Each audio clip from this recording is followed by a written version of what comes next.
अस्सलामु अलैकुम। सही बुखारी में ये हदीस पाक मौजूद है।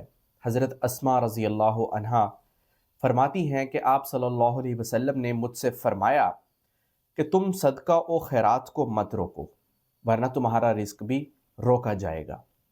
इस हदीस पाक से ये बात वाज़ेह होती है कि इंसान को वक्तन फ़वक्तन गरीब लोगों की, मिस्कीन लोगों की, जो मुस्तहिक अफराद होते हैं, उनकी थोड़ी बहुत मदद करते रहना चाहिए हस्बे हैसियत, हस्बे तौफीक। यानी जितनी भी आपकी तौफीक है, आप 10 दे सकते हैं, 20 दे सकते हैं, 50 दे सकते हैं, लेकिन इसका सिलसिला जारी रखें, इसको रोकें मत।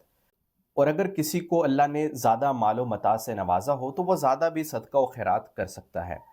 अब सवाल यह होता है कि सदका व खैरात किसको देना चाहिए। आप सल्लल्लाहु अलैहि वसल्लम ने अपनी हदीस पाक में ये इरशाद फरमाया है कि असल मिस्कीन वो है कि जो मांगने में शर्म करता हो, जिसको अपनी इज्जत नफ्स का ख्याल हो, वो दो चार लुकमों के लिए दरबदर ना फिरता हो। यानी ऐसे लोगों को ढूंढा जाए, चाहे वो आपके आस पड़ोस में हो, ख़ानदान में हो, कि जिनके हालात इतने अच्छे ना हों, जिनके पास इतने असबाब मौजूद ना हो, लेकिन वो मांगने में शर्म करते हों और हाथ फैलाने में शर्म करते हों। तो आप सबसे पहले अपने करीबी रिश्तेदारों में नज़र दौड़ाइए, आस पड़ोस के जो लोग होते हैं उनमें नज़र दौड़ाइए। अगर उनमें कुछ ऐसे अफराद मौजूद हैं जिनके पास इतने असबाब नहीं हैं और वो मांगने में शर्म व हया करते हैं, तो ऐसे लोगों को आप कुछ न कुछ देकर उनकी मदद करें। और आप अपने रिश्तेदारों या आस पड़ोस के लोगों के अलावा भी दूसरे जो गुरबा और मसाकीन होते हैं उनकी भी मदद कर सकते हैं, अगर वो आपको ज़रूरतमंद लग रहे हों।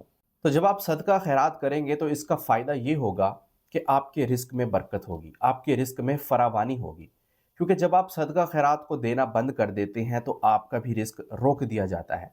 लेकिन जब आप इसका सिलसिला, इसका मामूल जारी रखेंगे तो इंशाल्लाह आपका अपना रिस्क भी खुलेगा, उसमें भी बरकत होगी।